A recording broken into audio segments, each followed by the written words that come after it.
안녕하십니까. 서울특별시 선거방송 토론위원회가 개최하는 서울특별시 교육감 보궐선거 후보자 대담 진행을 맡은 아나운서 박지연입니다.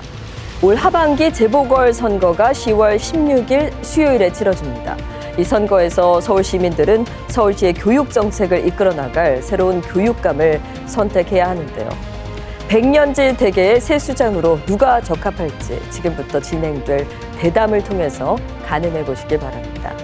오늘 대담에 참여할 후보자 선정 기준은 공직선거법 제82조 2 제4항에 따라 최근 4년 이내 해당 선거구에서 실시된 대통령 선거, 서울특별시장 선거, 서울특별시 교육감 선거에 입후보해 유효 투표 총수의 100분의 10 이상을 득표한 후보자, 언론기관이 실시하여 공표한 여론조사 결과를 평균한 지지율이 5% 이상인 후보자인데요. 이번 서울시 교육감 보궐선거의 경우 선거방송 토론위원회 규칙 제22조에 해당하는 언론기관이 실시하여 공표한 여론조사 결과가 없어서 최근 4년 이내 선거 득표율 10% 이상을 기준으로 후보자가 선정됐음을 알려드립니다. 자, 그럼 먼저 후보부터 소개하겠습니다. 조전혁 후보입니다. 안녕하세요. 서울시 교육감 후보, 중도보수 대표 후보 조전혁입니다. 네, 대담에 앞서서 진행 방식을 간략하게 설명해 드리겠습니다. 기조 발언을 시작으로 후보가 준비한 공약을 들어보고 이어서 각종 교육 현안에 대한 사회자의 질문 답변 뒤 마무리 발언으로 대담을 정리하도록 하겠습니다. 대담 중에는 정해진 발언 시간이 끝나면 마이크가 음소거됩니다. 이를 유념하셔서 시간을 쓰시기 바랍니다. 또 이 상대 후보에 대한 인신공격이나 비방은 삼가해 주시길 부탁드립니다. 그럼 후보의 출마의 변부터 들어보겠습니다. 시간은 2분 드립니다. 저는 평생 경제학을 공부한 경제학자이자 경제학 교수 출신입니다. 사람들이 제게 묻습니다. 왜 경제학자인 당신이 그렇게 교육에 열중하느냐, 교육에 그렇게 열심이냐, 그런 질문을 제가 종종 받고는 합니다. 저는 교육보다 중요한 경제 변수가 없다고 믿습니다. 성공한 나라들을 보면은 성공한 교육제도가 뒷받침을 하고 있습니다. 지속적인 성장, 고성장은 반드시 좋은 교육제도에 의해서 뒷받침되기 때문입니다. 그래서 저는 교육은 가장 중요한 경제 변수라고 생각하고 있습니다. 나아가서 교육은 굉장히 중요한 사회 변수이기도 합니다. 어떤 사람들은 이런 이야기를 합니다. 가재, 붕어, 개구리처럼 살고 있으면 된다라고 이야기를 합니다. 그러나 저는 우리나라 아이들이 모두 다 좋은 공교육의 혜택으로 용이 되어서 세계 하늘을 홀홀 날아다녀야 된다고 생각을 하고 있습니다. 좋은 공교육으로 사회 계층의 이동이 자유로운 나라, 그런 나라들이 사회 안정이 높습니다. 따라서 저는 교육은 가장 중요한 사회 변수이기도 하다고 생각합니다. 마지막으로 교육보다 중요한 역사 변수가 없습니다. 개인의 성공, 그리고 가족의 성공, 그리고 기업의 성공, 나라의 성공, 어떤 기관이나 조직의 성공도 모두 다 좋은 교육이나 훈련에 의해서 뒷받침되기 때문입니다. 그렇기 때문에 저는 교육보다 중요한 경제 변수가 없다, 교육보다 중요한 사회 변수가 없다, 그리고 교육보다 중요한 역사 변수가 없다고 생각을 합니다. 저는 이 나라 교육 다시 한번 교육으로 흥한 나라로 만들어 보고 싶습니다. 우리 아이들이 용이 되어 세계의 하늘을 홀홀 날아다니는 그런 나라를 만들겠습니다. 시간이 다 되어서 음소거 되었습니다. 네, 이어서 바로 후보가 준비한 대표 공약과 정책을 들어보겠습니다. 공약 발표 시간은 4분 드립니다. 흔히 교육이라고 하면 지덕체를 떠올립니다. 그러나 저는 이 순서가 잘못됐다고 생각합니다. 체인지가 맞는 순서 아닌가 생각합니다. 즉, 튼튼한 몸과 마음에 바른 인성을 갖추고, 그리고 지혜와 지식을 쌓은 전인적 인격으로 성장시키는 것을 말합니다. 저는 서울교육에 이러한 목표를 갖고 아이들을 성장시키겠습니다. 구체적인 주요 정책과 정책 수단으로서 저는 우선 공교육의 품질 관리에 역점을 두겠습니다. 공교육도 서비스 산업입니다. 교육감은 CEO입니다. CEO가 자신이 제공하는 서비스 품질을 관리하는 것은 너무나 당연합니다. 그런데도 조희연 교육감 10년 동안 서울교육은 전혀 품질 관리가 되지 않았습니다. 그 결과 학력이 떨어지고 교권이 추락하고 인성이 황폐화됐습니다. 저는 교육청 산하에 학교평가청을 신설해 학교의 교육력을 정확하게 측정하고 평가해 교육 서비스의 질을 획기적으로 개선하겠습니다. 교육감 직속 학부모회를 신설하겠습니다. 저는 과거 학부모 권리선언을 발표한 적이 있습니다. 학부모는 아이를 낳고 길러 학교에 보내고 세금을 납부해 학교 재정을 부담함으로써 공교육 서비스를 공급케 하는 시원적 공급자이기도 합니다. 따라서 공교육 서비스는 학부모를 만족시켜야 할 의무가 있습니다. 학부모가 교육 서비스의 질을 판단할 수 있도록 많은 지표를 개발하고 교육 정보를 공개하겠습니다. 학생의 권리만을 일방적으로 강조한 학생 인권 조례를 학생 권리 의무 조례로 개정하겠습니다. 이를 통해 학생들이 권리와 자유에는 반드시 의무가 책무가 따른다는 원칙을 실천하고 체화함으로써 자유민주사회의 민주시민 그리고 공화시민, 문화시민으로 성장할 수 있도록 돕겠습니다. 점점 심각해지는 마약, 도박, 디지털 중독으로부터 학생들을 보호하겠습니다.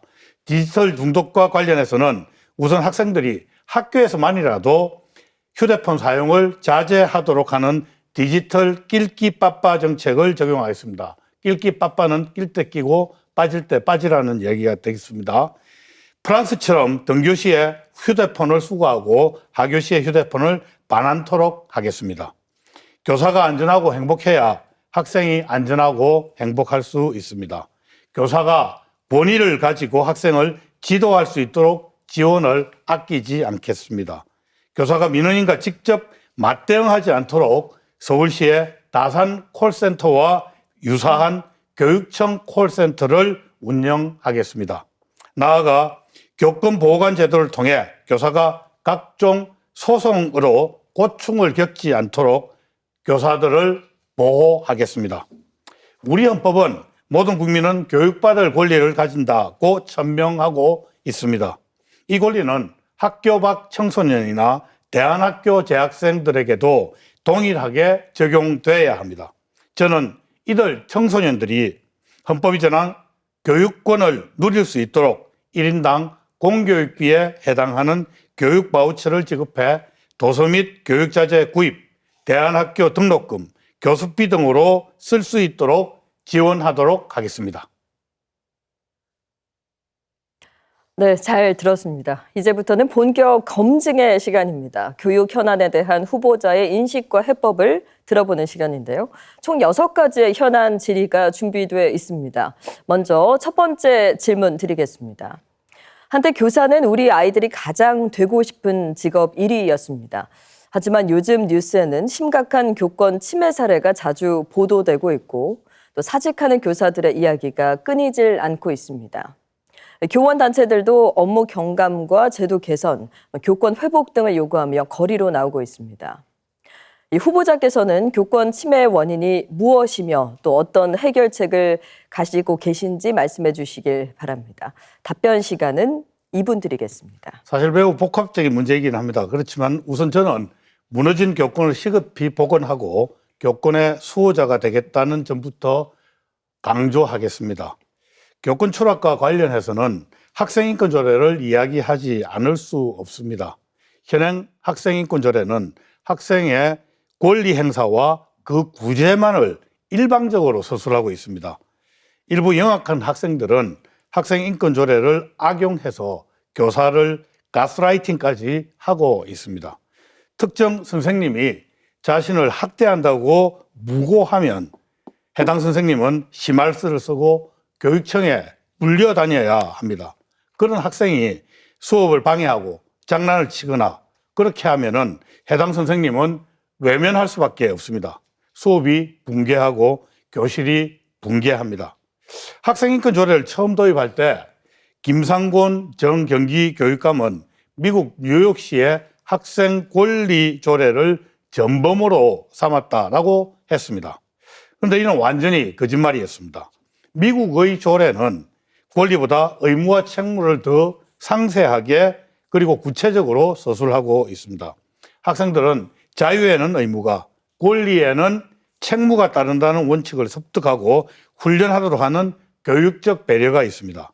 이런 원칙을 배우는 학생들은 자연히 타인을 존중합니다. 선생님을 더욱 존중할 것입니다. 저는 교권을 보호하기 위한 교권 보호관 제도 등 다양한 제도를 도입한가 아울러 학생인권조례를 학생권리 의무조례로 개정해 학생들이 자유민주사회의 공화시민, 문화시민으로 성장토록 함으로써 자연스럽게 교사를 존중하는 학교 문화를 만들어 가겠다는 다짐을 합니다.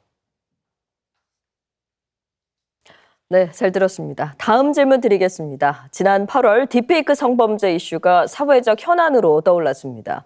SNS를 통해 피해 학교 명단이 퍼져나갔고 또 많은 학생들이 스스로 SNS를 폐쇄하는 등 학생과 학부모, 학교 현장에 큰 혼란이 있었는데요. 우리 교실을 파고든 성폭력, 또 성범죄의 원인은 무엇이고 또 어떤 대응 방안을 가지고 계신지 후보자께서는 말씀해 주시기 바랍니다. 답변 시간은 역시 2분 드리겠습니다. 말씀하신 대로 이 딥페이크 범죄 등과 같은 새로운 유형의 학교 폭력이 급증하고 있습니다. 딥페이크 범죄로 피해를 입은 학생들을 생각하면 가슴이 답답하고 정말 슬퍼집니다. 피해 학생들을 위한 구제 조치가 무엇보다 시급합니다.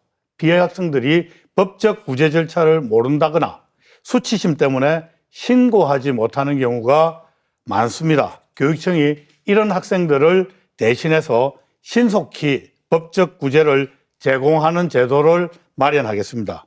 그리고 보다 근원적으로는 인성교육이 시급합니다.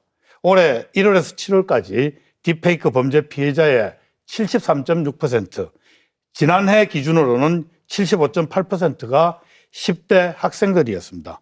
딥페이크 범죄자의 대부분이 이런 학생들이라는 점이 충격적입니다. 이는 기본적으로 인성의 문제라고 할 수 있습니다. 우리의 청소년들을 도덕심과 윤리관을 갖춘 따뜻한 사람으로 성장시켜야만 근원적으로 문제를 해결할 수 있습니다. 제가 체인지 교육을 주장하는 이유가 바로 여기 있습니다. 튼튼한 몸과 마음 위에 따뜻한 인성을 기르고 그 위에 지혜로운 지식을 쌓는 전인 교육이 필요한 이유입니다. 저는 아이들의 인성교육에 더 많은 자원을 배분하겠습니다. 특히 디지털 문해력 향상을 위한 프로그램을 확대하겠습니다. 무너진 인성이 하루아침에 회복되지 않습니다. 아프리카 속담에 아이를 키우는 데는 온 마을이 필요하다고 했습니다. 학교만으로 되지 않습니다. 가정과 공동체의 지원과 관심이 무엇보다 절실합니다. 교육감이 되면 사회 전체가 함께 해결하도록 공론화하겠습니다.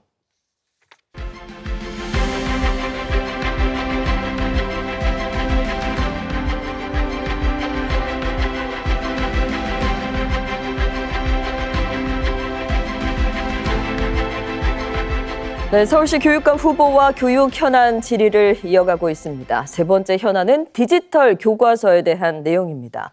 잘 들어주시고 역시 2분간 답변해 주시면 되겠습니다. 내년 3월부터 초등학교 3학년에서 4학년과 중고등학교 1학년 교과 과정에 AI, 인공지능 디지털 교과서가 도입됩니다. 우리 아이들의 교실에 대대적인 변화가 시작되는 건데요. AI, 인공지능 디지털 교과서 도입이 우리 교실에 어떤 영향을 미친다고 보시는지, 그리고 이에 대한 대응 방안은 무엇인지 후보자의 견해를 밝혀주시기 바랍니다. 답변 시간 2분입니다.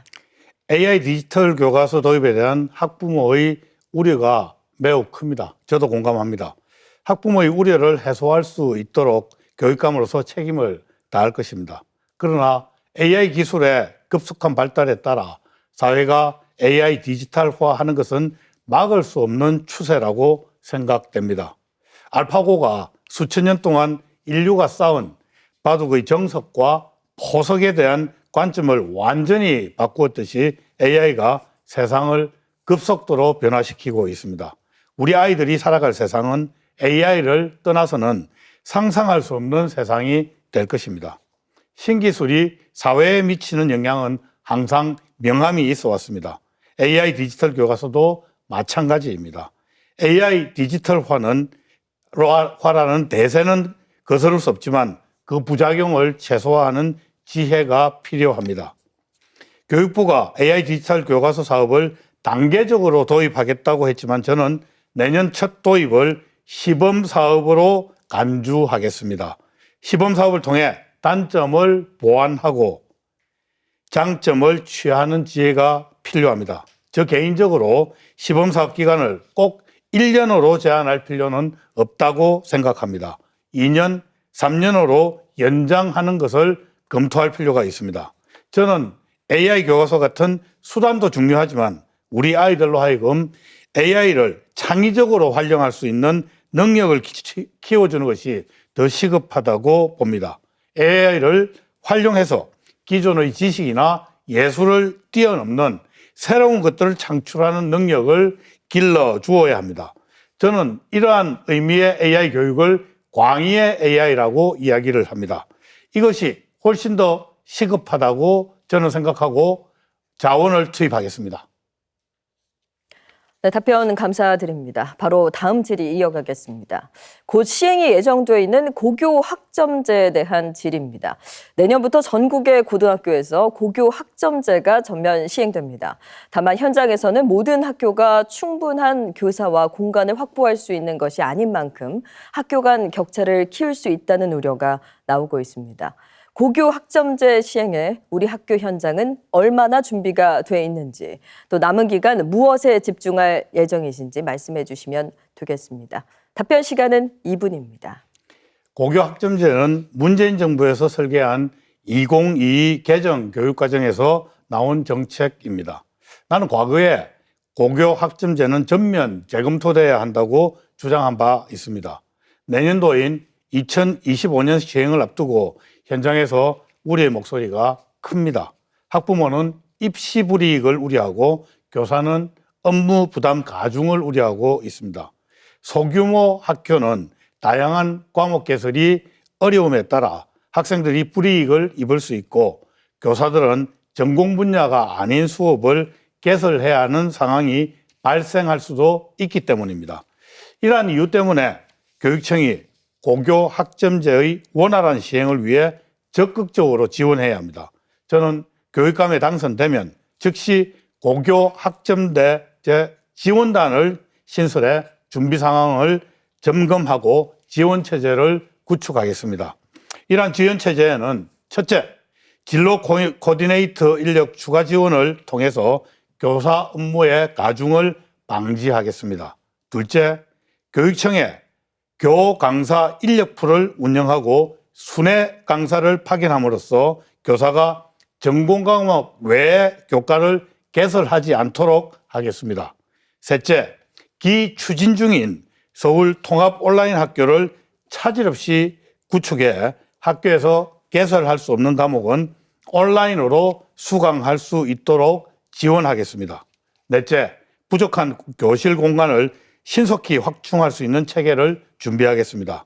이 외에도 현장에서 발생할 수 있는 혼란에 신속히 대응할 수 있도록 신속 대응 TF를 구성해 혼란을 최소화할 계획입니다. 네, 답변 감사드립니다. 계속해서 다음 질문 이어가겠습니다. 뜨거운 논란이 일고 있는 역사 교과서 문제입니다. 역사 교과서 논란이 반복되고 있습니다. 때로는 우편향, 때로는 좌편향 논란이 제기됐고 이번에는 최근 검정을 통과해 내년부터 고등학교에서 쓰일 일부 한국사 교과서가 편향 논란에 휩싸였는데요. 반복되는 역사 교과서 편향 논란의 원인은 무엇이고 이에 대한 해결 방안은 무엇인지 후보자의 의견을 말씀해 주시기 바랍니다. 답변 시간 2분입니다. 역사교과서 논란의 핵심은 정치 이념의 문제가 깊숙이 자리 잡고 있기 때문으로 생각합니다. 저는 현대사고 교과서의 서술 관점에 우선 문제를 제기하고 싶습니다.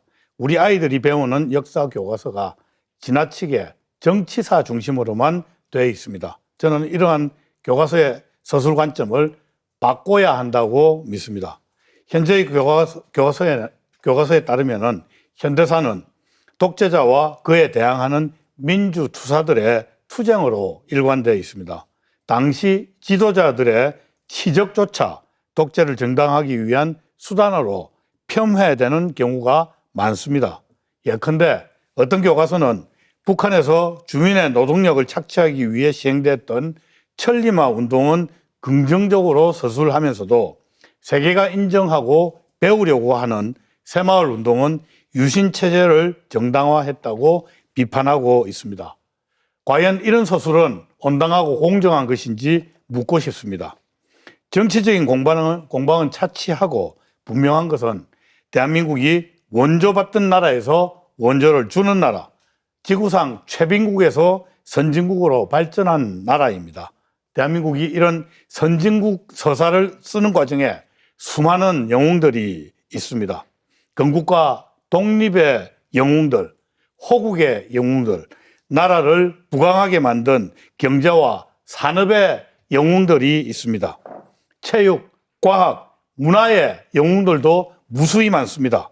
최근에는 K-팝, K-푸드의 영웅들까지 탄생하고 있습니다. 저는 역사책이 우리 아이들이 따르고 배울 이러한 롤모델 영웅들을 중심으로 기술되어야 한다고 믿는 사람입니다. 네, 답변 감사드립니다. 이제 마지막 질문 드리겠습니다. 저출생에 따른 학령 인구 감소 대응 방안에 대해 묻겠습니다. 지난해 서울의 합계 출산율이 0.55를 기록했습니다. 서울의 전체 초중고등학교의 약 12.9%가 전교생이 최대 300명 이하인 소규모 학교로 분류됐는데요. 소규모 학교의 증가는 교육에 대한 접근성이나 교육 재정의 분배 등 교육의 전반적인 질적 하락을 불러일으킬 수 있다는 우려가 나오고 있습니다. 지금 서울 교육이 학령 인구 감소에 잘 대비하고 있다고 보시는지, 가장 중점적으로 추진할 사안은 무엇인지 말씀해 주시기 바랍니다. 답변 시간은 2분입니다. 정말 걱정입니다. 이러다가 지구상에 대한민국이 사라지게 생겼습니다. 그런데 이 학령 인구 감소의 문제는 단순히 교육만의 문제만은 아니라고 생각합니다. 저출생 문제는 우리 사회 전반적인 문제점들이 축적돼 표현된 결과라고 생각합니다. 비단 큰 양육 부담과 높은 사교육비 부담뿐만 아니라 높은 주거비용, 노동시장의 문제 등 다양한 측면에서의 부담이 젊은이들의 결혼과 출산을 꺼리게 하는 요인이기 때문입니다. 다만 내년부터 유아교육과 아울러 보육을 책임지는 교육감으로서는 학교 교육을 정상화해 사교육비 부담을 낮추기 위해 정말 획기적인 노력을 하겠다는 말씀과 유보 통합을 차질 없이 추진해서 질 높은 보육 서비스를 제공하겠다는 말씀을 드립니다. 특히 돌봄과 관련해서는 주요한 교통 거점들의 등하원을 대행해 주는 등하원 돌봄 스테이션을 설치해서 부모가 출근하면서 자녀를 맡기면 안전하게 자녀들을 돌봄기관에 등원하도록 돕겠습니다. 이와 함께 학교, 도서관, 돌봄시설 등 주요 어린이 거점시설을 순회하는 아이 돌봄 순환버스를 제공해 우리 아이들이 부모와 동행하지 않고도 안전하게 이동할 수 있도록 지원하겠습니다. 네, 답변 잘 들었습니다. 벌써 대담의 마지막 순서입니다. 후보께서 서울 시민 여러분에게 꼭 전하고자 하는 말씀, 마무리 발언으로 2분의 시간 드리겠습니다. 존경하는 서울 시민 여러분, 그리고 학부모 여러분, 아시다시피 이 보궐선거는 조희연 전 교육감의 정교조 교사 부당 채용이라는 범죄 행위에 따라 치러지는 선거입니다. 이 선거에 560억 원이라는 막대한 비용을 치러야 합니다. 수십만 명 아이들의 머리를 채우고 배를 채울 수 있는 소중한 세금을 한 사람의 범죄 행위로 낭비하게 된 것입니다. 그런데도 불구하고 소위 진보좌파 진영의 후보는 거의 불법을 옹호하고 정책을 개선하겠다고 합니다. 자기 편이면은 불법으로라도 채용하는 직권남용을 개선하겠다는 겁니까? 조희연 교육감 10년 동안 학력이 저하되고 교권이 추락했습니다. 학력 저하와 교권 추락을 수수방관하겠다는 것입니까? 이 후보는 한 방송에서 유초중등 교육과 관련해 경험과 전문성이 없다는 지적에 대해 일제감점 하의 농촌에서 교육이 어떻게 이루어졌는지 연구를 했고 교과서들이 어떻게 만들어지고 일본의 조선총독부가 우리 청소년들을 어떤 인간으로 키우려고 했는지 연구도 했다고 답했습니다. 딱하기 그지없습니다. 묻습니다. 지금 이 선거가 일제시대 교육감을 뽑는 선거입니까? 친일 하도 외치다 보니 일제시대로 환생했습니까? 교육은 기본적으로 미래를 제공하는 작업입니다. 저는 지난 20년간 교육시민 활동가, 대통령 인수위 위원, 국회 교육과기술위원회 국회의원, 그리고 미래교육연구원장으로 교육 문제를 고민해 왔습니다. 가장 최근에는 오세훈 시장이 임명한 서울시 혁신공정교육위원회 위원장으로서 서울시의 교육복지정책을 설계하고 시행한 바가 있습니다. 서울 시민 여러분, 학부모 여러분, 경험과 경륜이 풍부한 저 조전혁이 10년 만에 서울교육을 정상화하겠습니다. 네, 조전혁 후보의 마무리 발언을 끝으로 오늘 후보자 대담은 여기서 마치겠습니다. 10월 16일 수요일에 치러지는 서울시 교육감 보궐선거에 여러분의 소중한 한 표 꼭 행사하시기 바랍니다. 곧이어 서울특별시 교육감 보궐선거 후보자 토론회가 이어집니다. 서울시 교육감으로 누가 적합할지 계속 함께 검증해 보시죠. 시청해주신 여러분 고맙습니다.